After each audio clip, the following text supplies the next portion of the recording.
নমস্কার, কিচিমিচি কিচেনে আপনাদের সবাইকে স্বাগত। আজ আমি শেয়ার করছি আটা দিয়ে ফুলকো ফুলকো কড়াইশুঁটির কচুরি রেসিপি। রেসিপিটি কেমন লাগলো কমেন্ট বক্সে অবশ্যই জানাতে ভুলবেন না। চলুন তাহলে শুরু করা যাক। ফার্স্ট স্টেপে প্রথমে একটি পাত্রে পরিমাণ মতো আটা নিয়ে নিলাম।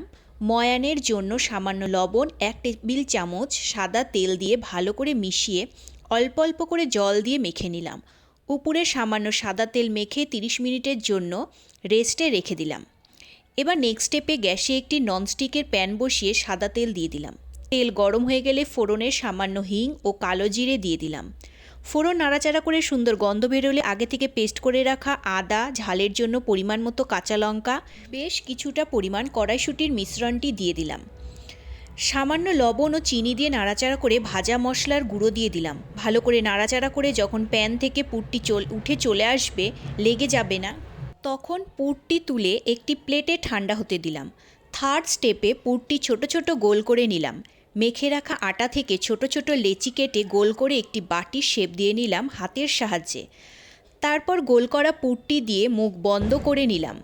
এবার গ্যাসে একটি কড়াই বসিয়ে বেশ কিছুটা সাদা তেল গরম হতে বসিয়ে দিলাম। অন্যদিকে সামান্য তেল দিয়ে পুর ভরা লেচি বেলে তেল গরম হয়ে গেলে কড়াইতে দিয়ে দুপাশ লাল করে ভেজে তুলে আলুর দমের সাথে গরম গরম পরিবেশন করুন কড়াইশুঁটির কচুরি। ধন্যবাদ।